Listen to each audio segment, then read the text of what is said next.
Hello everyone, this is Saumya Srivastava. Welcome to our channel college tutor law. तो आज हम पढ़ेंगे डाउरी प्रोटेक्शन एक्ट 1961। जैसा कि मैंने बताया था कि हम 9 माइनर एक्ट्स को कवर करेंगे, तो मैंने पॉश एक्ट को कवर कर चुका है। आज से हम पढ़ेंगे डाउरी प्रोटेक्शन एक्ट। ठीक है, तो इस पर्टिकुलर वीडियो में हम हिस्ट्री जानेंगे, ऑब्जेक्ट जानेंगे, पर्पस जानेंगे। ठीक है, तो जो डावरी का अगर हम हिस्ट्री जाने तो ये आज प्रिवेलेंट नहीं है हमारे कंट्री में, बल्कि ये एंशियंट टाइम टू लेके आज के मॉडर्न टाइम तक भी प्रिवेलेंट है। डिस्पाइट द फैक्ट कि हमारे पास लॉज हैं, बट स्टिल हम बहुत ज्यादा इसको कस्टम मान के अपने अपने ग्रास रूट उसको बना चुके हैं, और आज भी हम इसको लेते हैं या देते हैं। ठीक है, तो डावरी एक्ट होने के बाद भी आज भी हमारे मॉडर्न टाइम्स या कह सकते हैं करंट सिनेरियो में डावरी नाम की चीज या सोशल स्टिग्मा जैसी चीज प्रेवलेंट है हमारी कंट्री में। बट फिर भी लॉज एंड ऑर्डर का कहीं ना कहीं बहुत बड़ा रोल होता है। अगर ये ना होता तो हो सकता है कि इसका जो इम्पैक्ट है कहीं हद तक बहुत ज्यादा भारी है। अगर ये चीज ना होता तो इट मे बी पॉसिबल कि जितने भी क्राइम रेट्स है डावरी से और ज्यादा होते। ठीक है, तो इसका बहुत अच्छा रोल भी है। बट इस वीडियो में हम पहले देखते हैं हिस्ट्री क्या, हिस्ट्री कहाँ से है। तो जब हम इसको ट्रेस करते हैं तो डावरी जो है ना वो प्रैक्टिसिंग डावरी, पहले सब जानते हैं कि डावरी होता क्या है। ठीक है, डावरी एक टाइप का ट्रांसफरिंग एसेट्स है। ठीक है, जो कि दिया जाता है ब्राइड फैमिली को, ब्राइड फैमिली की तरफ से दिया जाता है ब्राइड ग्रूम को। ठीक है, और इसका अगर हम हिस्ट्री देखें तो इसका रूट है एंशिएंट सिविलाइजेशन से लेके इंटरप्रिटेशन से, अगर interpretation and varying interpretation and evolution across आज भी मॉडर्न टाइम तक है। ठीक है, कल्चर अगर देखें, it was seen as a way to secure a bride future and ensure the welfare specially in agrarian. होता क्या था कि इसको हम पहले अब इसको हम कल्चर मान चुके हैं। ठीक है, और ऐसा हम क्यों, दहेज हम क्यों देते थे? दहेज हम इसलिए देते थे ताकि ब्राइड का जो फ्यूचर रहे वो सिक्योर रहे, वो इंडिपेंडेंट रहे। ठीक है, और ये स्पेशली एग्रीरियन सोसाइटी, जब हम एग्रीरियन बेस्ड थे, मतलब एग्रीरियन का मतलब यहाँ है एग्रीकल्चर। ठीक है, एग्रीकल्चर। ठीक है, तो अगर हम देखें कि एग्रीरियन सोसाइटी में जब जब उस टाइम से अगर हम देखें, जब हम उस टाइम पे हम डिपेंड थे। आज क्या है कि एग्रीरियन सोसाइटी तो हम आज टेक्नोलॉजी एडवांसमेंट पे बेस है। आज की जो सोसाइटी है वो टेक्नोलॉजी एडवांसमेंट पे, तो हम एग्रेरियन टू किस पे आए हैं? टेक्नोलॉजी पे। तो उस टाइम से लेके आज के टाइम पे भी ये प्रिवेलेंट है, लेकिन उस टाइम पे क्या था कि हम इसलिए देते थे ताकि जो ब्राइड का फ्यूचर है वो सिक्योर रहे। ठीक है, बट क्या हुआ कि टाइम बदलते ये ट्रांसफॉर्म्ड हो गया और एक क्या बन गया, एक इकोनॉमिक इशू बन गया।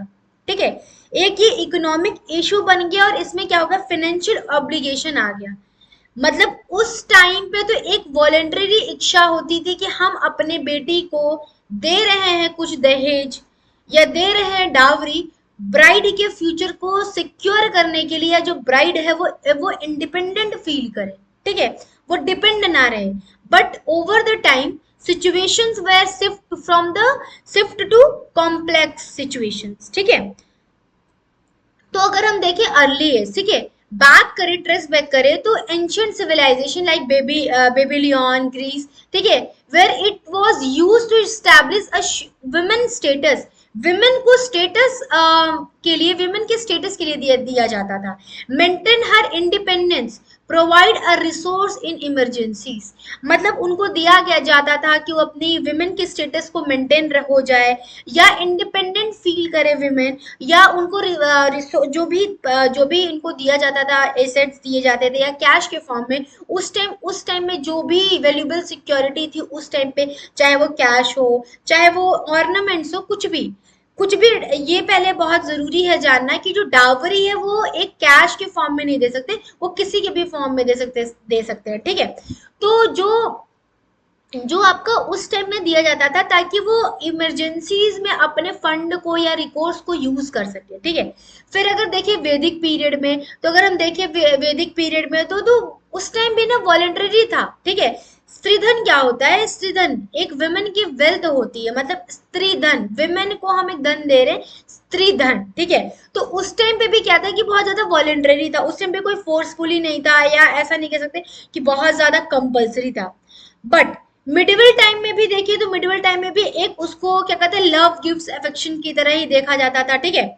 उसके बाद क्या हुआ कि मिडिवल टाइम के लास्ट लास्ट आते आते एक ये क्या बन गया, प्रेस्टीज इशू बन गया। मतलब कि ये कंपल्सरी हो गया, और ऐसा हम कहते थे कि जो ज्यादा दहेज देगा वो ज्यादा अमीर था, या अगर नहीं दे रहा है तो शादी नहीं होती थी, ऐसे ऐसे इश्यूज आने लगे, ठीक है। कंपल्सरी डिमांड होने लगा। फिर उसके बाद क्या होगा, ट्रांसफॉर्मेशन एंड मॉडर्न चैलेंजेस। आज का जो चैलेंजेस है, जो भी एंशियंट टाइम से चलते आया, अब क्या मॉडर्न चैलेंजेस हैं कि फाइनेंशियल बर्डन हो चुका है। फाइनेंशियली बर्डन कैसे हो गया है कि अगर लड़की पैदा हुई है तो उसको हम एक बर्डन मानते हैं। क्यों मानते हैं? क्योंकि अगर हम उसकी शादी करेंगे तो दहेज देना पड़ेगा। तो ये क्या है, फाइनेंशियल बर्डन हो गया है। Dowry demands become an increasingly expensive and rigid, placing a significant financial burden on the bride family. Bride family के ऊपर एक फाइनेंशियल बर्डन हो चुका है कि अगर उनके पास फाइनेंशियल ना रहा तो वो शादी नहीं कर पाएंगे एक अच्छे घर में, क्योंकि एक कंपल्सरी डिमांड हो चुका है, ठीक है। फिर देखिए डावरी वायलेंस, ये क्या है कि इसके वजह से बहुत सारे क्राइम हो रहे हैं। मान लीजिए कि कोई लड़की शादी करके गई, उसको डावरी के लिए क्या कर रहे हैं, उसके साथ वायलेंस कर रहे हैं, क्रिएट कर रहे हैं, उसको मार रहे हैं, पीट रहे हैं, तो ये क्या है, वायलेंस ही तो है। तो डावरी जो है ना, एक क्या डावरी वायलेंस क्रिएट हो गया डावरी के वजह से, ठीक है। उसके बाद देखिए लीगल प्रोहिबिशन। लीगल प्रोहिबिशन है स्टिल, हमने आपको स्टार्टिंग में ही बताया था कि countries to countries every country have a dowry domestic sorry every country have a dowry protection act, but still facing a issue like a dowry violence, financial burden in every house, ठीक है। उसके बाद देखिए modern interpretation. Today dowry is often see as a compulsory demand money respect and the subjugation and despite the initial purpose for ensuring the bride wellbeing. इसका मतलब होता है कि जो ब्राइड फैमिली है वो बहुत ज्यादा अपने आप को इन्फीरियर फील कर रही है, हारा हुआ फील करती है। सब्जुगेशन मतलब कि अगर उनके पास फाइनेंशियल एसेट्स उतने नहीं है तो अपने आप को वो उतनी वेल्दी फील नहीं करेगी, और वो अपनी बेटी का शादी एक अच्छे घर में नहीं करा सकती, क्योंकि हमारा एक मॉडर्न जो चैलेंज है सबसे बड़ा यही है डावरी को लेके, ठीक है। उसके बाद देखें कि introduction to a dowry prohibition है। डावरी प्रोहिबिशन एक्ट कब आया? 1961 में आया। एक सिग्निफिकेंट पीस ऑफ लेजिस्लेशन है। सिग्निफिकेंट पीस ऑफ लेजिस्लेशन क्यों है इन इंडिया? क्योंकि इससे पहले हमारे पास कोई भी डावरी को प्रोटेक्ट करने के लिए या प्रोहिबिट करने के लिए हमारे पास एक्ट नहीं था। और सबसे अच्छा फीचर्स इसका ये है कि आप जो है, dowry refers to any property whether valuable security or any assets or in form of a cash any valuable security, ठीक है। और ये है इसका सबसे अच्छा, एक और अच्छा फीचर है कि या तो आप ब्राइड को ग्रूम को दो या उसकी फैमिली को दो, it's amount to dowry given, ठीक है। ये उसकी में आएगा, डावरी में ही आएगा। अगर आप ब्राइड को ग्रूम को दे रहे हो या नहीं, ग्रूम उसके फैमिली को दे रहे हो, तब भी आप जो है डावरी को प्रमोट कर रहे हो या डावरी को एक्सेप्ट कर रहे हो, और आपको जो है इसमें पनिशमेंट मिल सकती है। ऐसा नहीं है कि हम सिर्फ ग्रूम को देंगे तो ही जो है एप्लीकेबल होगा ये एक्ट, नहीं। आप अगर ग्रूम की फैमिली को भी दे रहे हो तो भी आप जो है पनिशेबल हो, ठीक है। और ये the practice of dowry has been led to a wide spread exploitation, abuse, even the death of a women in India. मैंने बताया सिग्निफिकेंट पीस ऑफ लेजिस्लेशन क्यों है कि बहुत लंबे टाइम तक ये चलता आ रहा है, और ये ऐसा सोशल स्टिग्मा हो चुका है अपने कंट्री में किसके वजह से बहुत ज्यादा वायलेंस हो रहा है, even death of a women in India due to dowry, ठीक है। ये बहुत ही मेजर इशू है हमारे कंट्री का, ठीक है। To address this problem the Indian parliament enacted a dowry prohibition act 1961, ठीक है। उसके बाद अगर हम आए इस एम्स और ऑब्जेक्टिव का, तो ऑफ डाउरी प्रोहिबिशन एक्ट, तो सबसे पहले तो ये कि subject to a cruelty harassment and violence, ये अगर इसका एम देखे तो क्रुएलिटी को ये रोक रहा है, हरासमेंट को रोक रहा है, वायलेंस को रोक रहा है। अगर ये हमारे एक्ट कंट्री में आया है तो कहीं ना कहीं इसका डिटरेंट इफेक्ट है, जिससे लोग जो है क्रुएलिटी नहीं करेंगे अपनी वाइफ के साथ, हरासमेंट नहीं करेंगे और वायलेंस नहीं करेंगे। उसके बाद इसका एम क्या है, prohibit the giving and taking और डिमांडिंग, प्रोहिबिट करता है देने से, लेने से और डिमांड करने से, ये तीनों को प्रोहिबिट, ये बहुत इंपॉर्टेंट है, गिविंग टेकिंग और डिमांडिंग, ठीक है, ये तीन एसेंशियल्स इसके हैं। Promote the dignity and right of a women, ये एक क्या है, डिग्निटी और राइट है वुमेन का to discourage the commercialisation of a marriage, इसका मतलब एक बिजनेस बन गया है, एक जो डावरी है ना एक बिजनेस की तरह वर्क कर रहा है, कि हम जो है डावरी डिमांड कर रहे हैं, कंपलसरी है, जैसे एक राइट बन गया था एक ग्रूम का। तो ये क्या है, ये क्या क्या डिस्करेज कर दिया इसको, डावरी प्रोहिबिटेड, जो डावरी प्रोहिबिशन एक्ट है ये डिस्करेज कर रहा है किसको, commercialisation of a marriage for taking और डिमांडिंग अ डावरी, ठीक है। Ensure a legal protection and justice for women who are victimised due to dowry related abuse, ये जो है एक लीगल प्रोटेक्शन की तरह वर्क कर रहा है, क्योंकि इसमें बहुत सारे जो सेक्शन है वो डील करते हैं राइट के बारे में, कि जो वुमेन है वो क्या कर सकती है, वो एक्शन ले सकती है इस एक्ट के तहत, अगर कोई भी वुमेन जो है डावरी रिलेटेड अब्यूज से वो अगर वो पीड़ित है, तो वो इस एक्ट के अकॉर्डिंग जो है अपने अपने राइट को वो तुरंत क्या कर सकती है, कोर्ट में जाके इशू कर सकती है, कोर्ट में जाके अपने बात को रख सकती है, और उसको पनिशमेंट जो है मिलेगी, अगर जो भी इसका ग्रूम है या फैमिली है अगर डावरी लेता है तो, ठीक है। तो एक लीगल प्रोटेक्शन की तरह वर्क कर रहा है। Create a deterrent effect, deterrent का मतलब क्या है, डरना, डिटरेंट मतलब एक ये डिटरेंट इफेक्ट की तरह काम कर रहा है, हमारे कंट्री में एक्ट आया ऐसा, तो ये क्या है, ये डर पैदा कर दिया कि अगर हम किसी से लेंगे दहेज, देंगे दहेज, या अगर हम किसी से डिमांड करेंगे तो मैं जो है कन्विक्ट हो सकता हूँ किसके अंडर, डाउरी प्रोहिबिशन के एक्ट के अंदर, ठीक है। स्ट्रिक्ट पनिशमेंट इसमें दी गई है, इंक्लूडिंग इम्प्रिजमेंट है, फाइन है, और फॉर वायलेटर्स, ठीक है। तो अगर कोई ऐसा करता है तो उसको पनिशमेंट मिलेगी इस एक्ट के अकॉर्डिंग, और क्या पनिशमेंट है, पनिशमेंट हो सकता है इम्प्रिजमेंट भी हो सकता है, फाइन भी हो सकता है, ठीक है। तो ये आपका brief introduction dowry prohibition act खत्म हुआ। अब हम सेक्शंस की तो बात करते हैं section 2 of a dowry prohibition act which talks about the definition of a dowry. What is dowry? It's defined under the section 2 of a dowry prohibition act. In this act, dowry means any property or valuable security. Mark this, valuable security. Valuable security का मतलब होता है it is in any form, whether it is a form of cash, ornaments, fixed deposit, promissory note, bond, insurance policy, कुछ भी हो सकता है valuable security। कोई भी valuable security जो है अगर अगर दिया जा रहा है या agreed to given to other party directly और इनडायरेक्टली, चाहे वो हम इनडायरेक्ट वे में दे रहे हैं या वो डायरेक्टली दे रहे हैं, by a one party to a marriage to a other party of a marriage, एक पार्टी दूसरे पार्टी को अगर दे रही है, चाहे वो कोई भी पार्टी हो, one party to a marriage to other party to a marriage, ठीक है। अगर वो कोई भी वैल्यूएबल सिक्योरिटी दे रही है तो वो डावरी ही दे रही है, और उसको जो है उसको जो आपका जो एक्ट है वो कवर किया है कि डावरी इज प्रोहिबिटेड, ठीक है। By a parents to of either to party to a marriage, by a other person to a party of a marriage to a other person, मतलब कि या तो आप एक पार्टी के जो मान लीजिए कि पी पर्सन है और एम है, ठीक है। पी और एम की शादी हो रही है, पी के जो फैमिली है P1 और एम के फैमिली है M2। अगर P1 जो लड़की है फीमेल यहाँ पे, ठीक है, अगर लड़की वाले P1 को भी अगर दे रहे हैं, उसके फैमिली को भी दे रहे हैं, तो भी वो डावरी ही दे रहे हैं।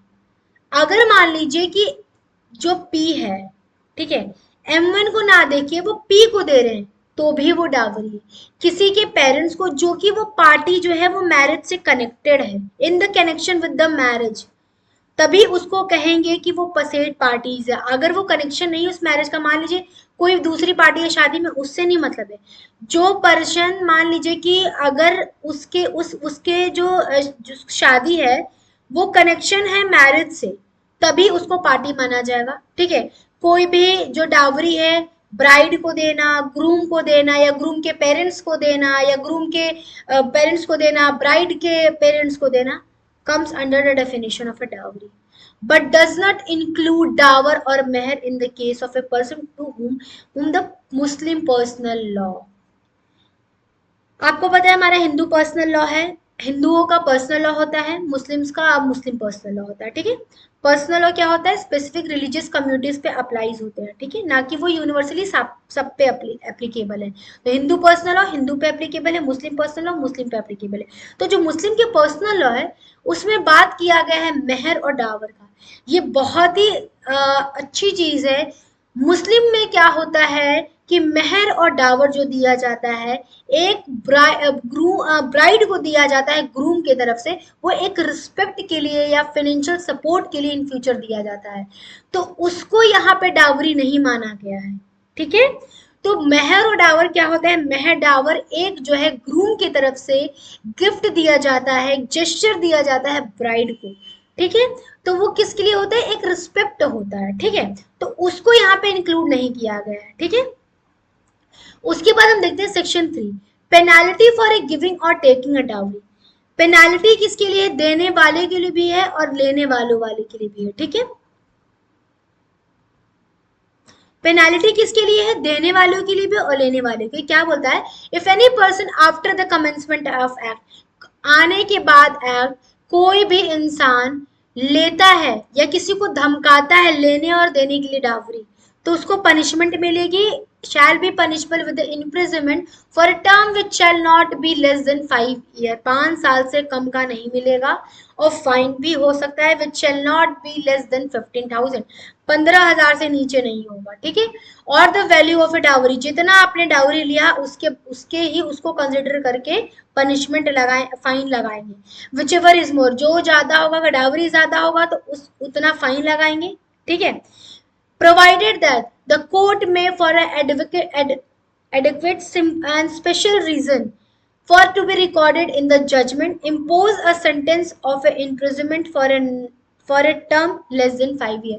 अगर कोर्ट जो है 5 साल से कम की सजा देता है तो उसको प्रॉपर लिखेगा, रीजंस बताएगा कि क्यों ऐसा मैंने कम दिया है, ठीक है। उसके बाद आता है सबसेक्शन 2 जो है कि present parents with given at the time of a marriage to bride और without any demand having been made, provided, अगर मान लीजिए कि कोई भी प्रेजेंट जो है दिया गया है विदाउट डिमांड किए हुए, तो उस प्रेजेंट्स को हम मेंटेन करेंगे एक लिस्ट में accordance with the rules made under this act, ठीक है। अगर हमने कोई भी प्रेजेंट जो है दिया गया है at the time of marriage to the bride और अ ब्राइड ग्रूम, दिया गया है बट वो विदाउट डिमांड है, तो उसका हम जो प्रेजेंस है वो मेंटेन करेंगे अंडर दिस एक्ट जो रूल्स दिए गए हैं, ठीक है। उसके बाद आता है सेक्शन 4। सेक्शन 4 बात करता है penalty for demanding dowry. Penalty की बात करता है अगर कोई भी पर्सन डिमांड कर रहा है dowry, if any person demand dowry from the parents और रिलेटिव और a guardian of the bride और ब्राइड ग्रूम। यहाँ पे जो पेनाल्टी है वो पेरेंट्स, रिलेटिव और गार्जियन। गार्जियन क्यों है यहाँ पे, रिलेटिव्स क्यों है, पेरेंट्स क्यों है, क्योंकि हो सकता है कि जो ग्रूम है वो डिमांड ना करे, ब्राइड डिमांड ना करे, बल्कि पेरेंट्स, रिलेटिव, गार्जियन वो डिमांड करे, तो उनके लिए भी मतलब कि अगर कोई भी डिमांड करता है तो उसको पनिशमेंट पेनाल्टी मिलेगी, ठीक है। And they will be face a minimum 6 month of imprisonment, 6 महीने की सजा उनको मिलेगी और 2 साल तक भी हो सकती है, और फाइन भी, ठीक है। विच में गो ऑन द 10,000 10,000, ठीक है, 10,000 तक वो हो सकता है आपका फाइन, ठीक है। और नोट क्या है, ये इंपॉर्टेंट नोट है, the court can give a less than 6 month jail only give a special reason in writing. जो है जो आपकी सजा थी वो आपकी क्या थी, आपकी जो सजा थी वो क्या थी, 2 years की थी, ठीक है। Imprisonment, but less than 6 month हो सकता है अगर स्पेशल रीजन में, अगर जो कोर्ट है वो रीजन राइटिंग रीजन जो है लिखे और बताए, स्पेशल रीजन होना चाहिए इन राइटिंग, ठीक है। कोर्ट अगर लिखती है तो उसको 6 महीने की भी सजा मिल सकती है, ठीक है। डिपेंड्स अपॉन द कोर्ट, ठीक है, डिपेंड्स अपॉन द कोर्ट जज, ठीक है। उसके बाद आता है सेक्शन 4A। 4A बात करता है बैन ऑन एडवर्टाइजमेंट। एडवर्टाइजमेंट को बैन करने के लिए बोलता है कि if any person gives an advertisement in any newspaper और media offering a money property in exchange of marriage. मान लीजिए आजकल बहुत ही ज्यादा ये हमारे कंट्री में या करंट सिचुएशंस में, करंट सिनेरियो में बहुत ज़्यादा कि बहुत लोग होते हैं कि पब्लिश करते हैं, एडवर्टाइज करते हैं कि हम इतना पैसा देंगे हमारी बिटिया से शादी कर दो, तो वो बैन है हमारे as per according the dowry prohibition act. अगर कोई ऐसा करता है, अगर कोई भी न्यूज़पेपर में एडवर्टाइज करता है, पब्लिश करता है, कोई भी सर्कुलेट करता है, सर्कुलेट ही करने पे एडवर्टाइजमेंट पे, तो उसको पनिशमेंट कब तक मिलेगी, 5 साल तक मिल सकती है, और फाइन जो होगी वो 15,000 तक का उसको देना पड़ेगा, ठीक है। उसके बाद आता है सेक्शन 5। सेक्शन 5 बात करता है अग्रीमेंट ऑफ अ गिविंग और a taking dowry is a void any agreement, ठीक है। वॉइड है, वॉइड का मतलब क्या होता है, वॉइड का मतलब आपको पता होगा, वॉइड, इनवैलिड। अगर कोई भी अग्रीमेंट कर रहा है कि नहीं हम शादी करेंगे इसी शर्त पे कि जब आप इतना दहेज दोगे, और वो 2 पर्सन जो एग्रीमेंट कर रहे हैं वो अग्रीमेंट वॉइड है, आप उसको कोर्ट में सू नहीं कर सकते कि इस इंसान ने मेरी बिटिया से शादी नहीं की और हमने इसको दहेज दे दिया है और हम देने वाले थे, तो वो नहीं कर सकते क्योंकि वो वॉइड एग्रीमेंट है, वो वॉइड एग्रीमेंट है, उसको आप इन कोर्ट आप नहीं ले आ सकते, ठीक है। meant any agreement made to give or take a dowry is invalid, invalid, void. This means such agreement have a no legal effect. कोई भी लीगल इफेक्ट नहीं है अगर आपने डावरी दे दिया और आप जो है आपने डावरी दिया, अग्रीमेंट किया कि हम डावरी देंगे, तुमसे हम अपनी बिटिया का शादी कराने के लिए उसने क्या किया, अग्रीमेंट करा दिया कि हम इतने पैसे में इतना पैसा देंगे, तुम मेरी बिटिया से शादी कर लेना, बट क्या हुआ, उस इंसान ने शादी नहीं किया, उस पर फैमिली ने नहीं किया, तो आप इसको कोर्ट ऑफ लॉ में नहीं स्यू कर सकते क्योंकि ये अग्रीमेंट ही वॉइड है, ठीक है। उसके बाद आता है सेक्शन 6।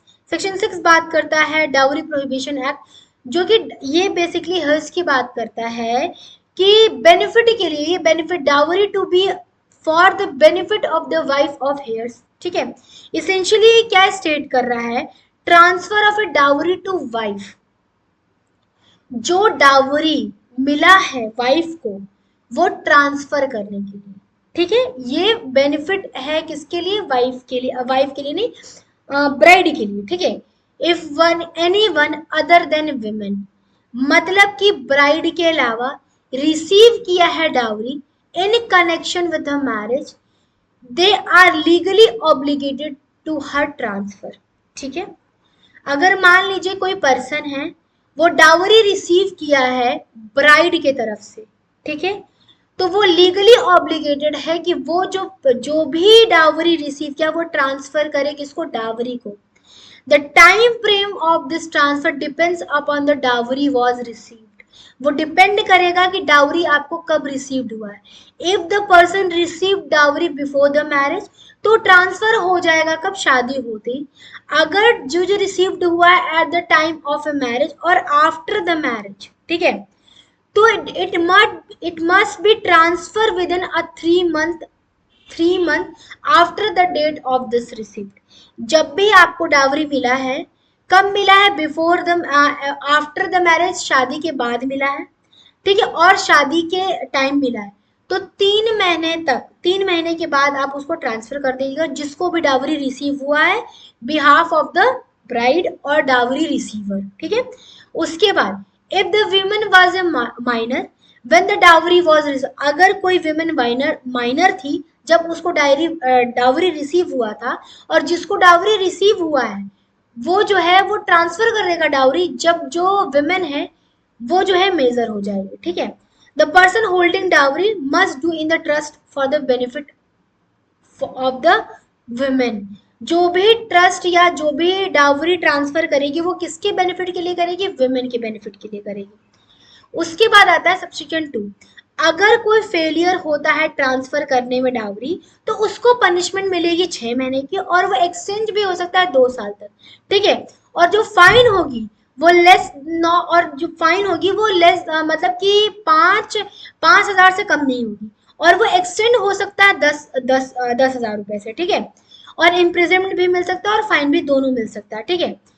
अगर dowry in case of wife death, अगर मान लीजिए डाउरी रिसीव हुआ है किसी पर्सन को, behalf of the dowry receiver, किसी और पर्सन को डाउरी रिसीव होता है, और वो जो डाउरी जिसको ट्रांसफर करना है वो मर जाती है in a case of a wife death, तो जो विमेन एंटाइटल है dowry dies before receive, the heirs are entitle to claim, उसके जो हेयर्स होंगे वो एंटाइटल है। हेयर्स कौन होंगे, जाहिर सी बात है, बच्चे होंगे, पति होंगे, या बहुत सारे हेयर्स होते हैं, तो उनको जो है वो टाइटल है उस डावरी को क्लेम करने के लिए, ठीक है।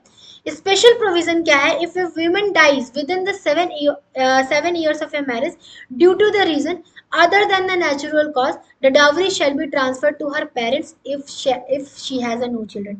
इसका स्पेशल प्रोविजन सबसे अच्छा ये है कि अगर जो विमेन है डाइज हो जाती है 7 साल के शादी के टाइम में, मतलब with in 7 year of a marriage, और उसके कोई बच्चे नहीं है, तो वो जो डाउरी है वो चला जाएगा पेरेंट्स को, जहां से वो उसको मिला है, मतलब उसके पेरेंट्स को चला जाएगा, उसके मम्मी पापा को, ठीक है। her children and health in the trust and until they reach majority she has a children, ठीक है। अगर उसके जो उसके बच्चे अगर हैं तो उसको मिलेगा, नहीं अगर बच्चे नहीं है तो उसके हेयर्स को चला जाएगा, ठीक है। उसके बाद देखिए, if a person is convicted for failing the transfer the dowry had still not done so, अगर कोई भी पर्सन जो है कन्विक्ट है नहीं ट्रांसफर करने के लिए डाउरी, और वो अब तक मतलब अब तक नहीं दिया है, तो उसको punishment in addition to the punishment can order the person to transfer the property to women her heirs parents और चिल्ड्रन, उसके पेरेंट्स को उसके हेयर्स को ट्रांसफर करने के लिए, ठीक है। और उसके बाद सेक्शन 6 जो है ना आपका सिंपली बात करता है वो बेनिफिट वुमेन के लिए, कि जो डाउरी रिसीव हुआ है, डाउरी रिसीव हुआ behalf of the dowry receiver, जिसको डाउरी मिलना चाहिए उसको ना मिलके किसी और को मिला है, तो उस कब कब जो है डाउरी उसको ट्रांसफर हो जाएगा।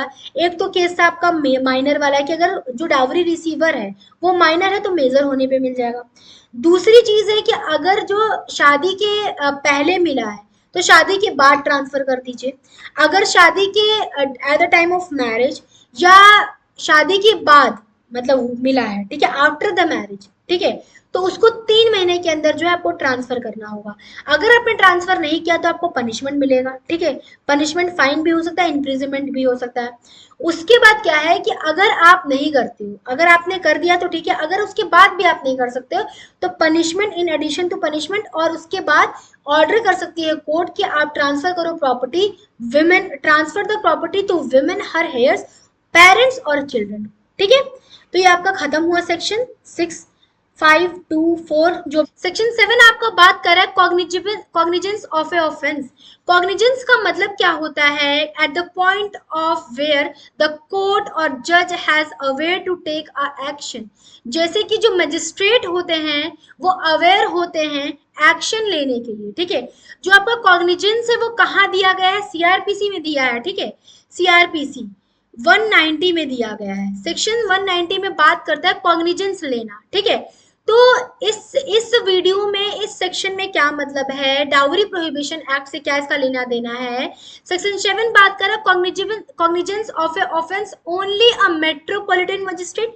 मेट्रोपॉलिटन मजिस्ट्रेट का मतलब ये हाँ जो है वो जुडिशियल मजिस्ट्रेट है, वो लार्जर सिटी में मेट्रोपॉलिटन मजिस्ट्रेट हम कहते हैं, ठीक है, ठीक है। और judicial magistrate of the first class, ठीक है, हमारी हायरार्की होती है, जुडिशियल मजिस्ट्रेट फर्स्ट क्लास होता है, सेकंड क्लास होता है, पर जो डावरी रिलेटेड केस होंगे, ठीक है, उनका जो कॉग्निजेंस लेगी कौन लेगी, जज जो लेंगे वो कौन लेंगे, जुडिशियल मजिस्ट्रेट के, जो जुडिशियल मजिस्ट्रेट फर्स्ट क्लास के होते हैं वो लेंगे, ना कि सेकंड क्लास वाले लेंगे।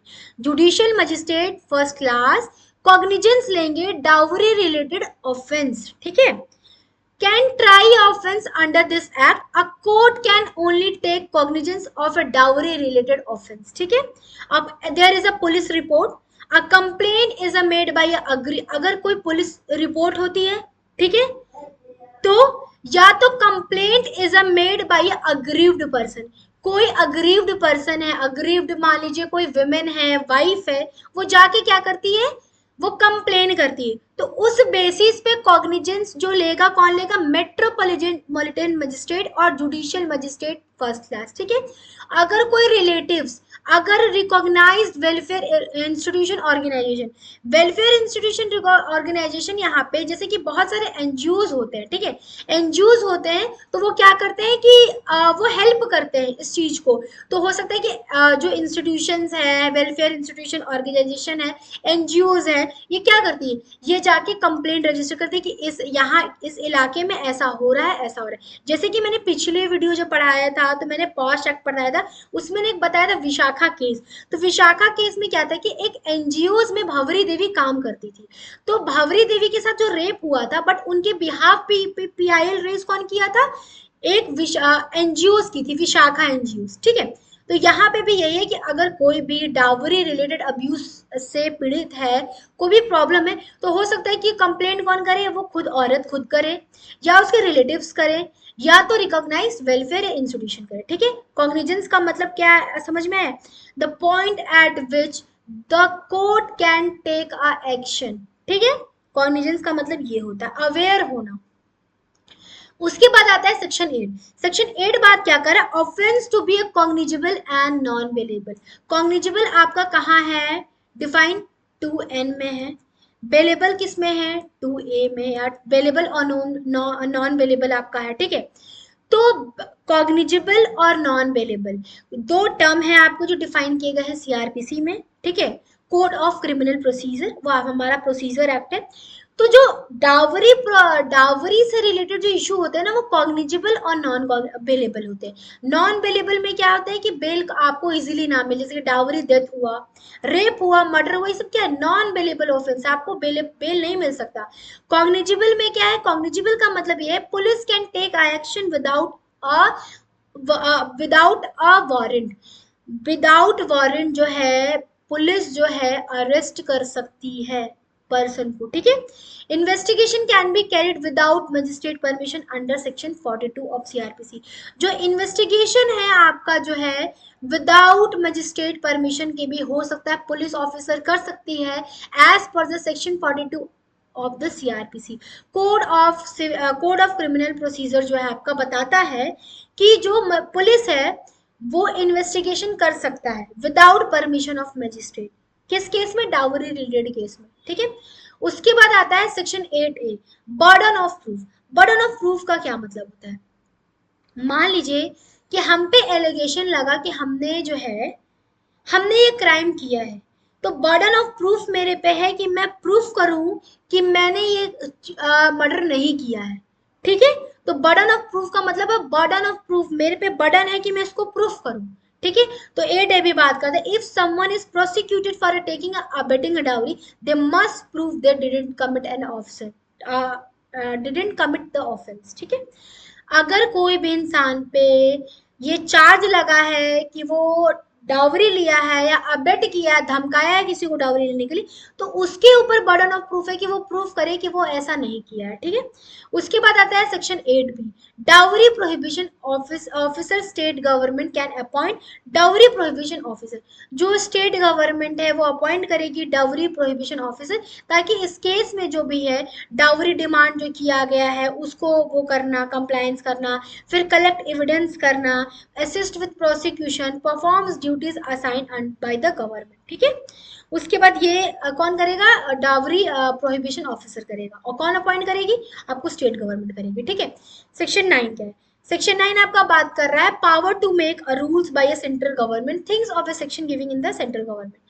पहली बात ये है कि जो पावर है रूल बनाई जाएंगी वो कौन करेगा, सेंट्रल गवर्नमेंट बनाएगी, कैसे, official notification of official gadgets, ठीक है। ऑफिशियल गैजेट्स क्या होता है कि हम नोटिफिकेशन इशू करते हैं न्यूज़पेपर में, कैसे से रूल्स हम बना रहे हैं, किसी को आपत्ति तो नहीं है, अक्सर ऐसा होता है, ठीक है। अगर हम कोई भी एक्ट बनाते हैं, ठीक है, उसको पहले पब्लिश किया जाता है ऑफिशियल गैजेट्स में, ठीक है, न्यूज़पेपर के थ्रू। तो मान लीजिए तो इसमें कोई भी रूल्स बनाएंगे, तो रूल्स बनाने के बाद ऐसा नहीं है कि वो बना दी और उसको रेटिफाइड हो जाएगा।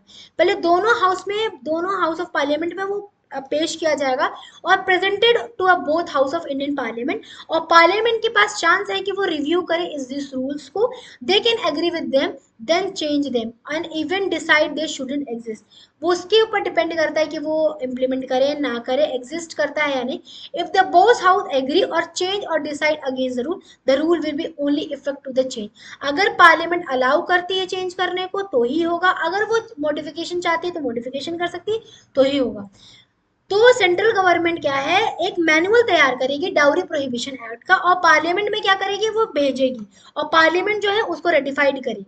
ठीक है, पार्लियामेंट चाहे तो रिजेक्ट भी कर सकता है, पार्लियामेंट चाहे तो अप्रूव भी कर सकता है। ठीक है, सेक्शन 10 बात करता है power state government to make rules. ठीक है, सेक्शन 10 जो है सिमिलर है सेक्शन 9 की तरह, बट यहाँ पे क्या है, स्टेट गवर्नमेंट है। यहाँ पे क्या है कि state government can also publish a notification to the official gazette to create a rules. हर स्टेट में क्या है, अपने अपने रूल्स होते हैं डाउरी प्रोहिबिशन, ऐसा नहीं है डाउरी प्रोहिबिशन एक्ट है, बट जो स्टेट है ना अपना रूल्स रेगुलेशन बना सकती है इसके लिए। ठीक है, तो वो क्या करेगी, ऑफिशियल गैजेट में वो भी भेजेगी। ठीक है, उसके बाद क्या होगा कि the limits and condition under the dowry prohibit they can use a power also related to section 8B, जैसे कि बैन और एडवर्टाइजमेंट 8B था आपका, कि वो क्या क्या रूल्स रेगुलेशन लगाएगी, कंडीशन सेट करेगी। ठीक है, उसके बाद every rule made by the state government must be present in the state legislature, विधानसभा विधान परिषद में वो पेश करेगी। ठीक है, as soon as simple they the विधानसभा विधान परिषद जो है रेटिफाइड करेगा, देन इम्प्लीमेंट हो जाएगा। बस यही आपका सेक्शन 10 क्या है। ठीक है, ये आपका खत्म हुआ डाउरी प्रोहिबिशन एक्ट। अब हम मिलते हैं नेक्स्ट वीडियो में। Thank you.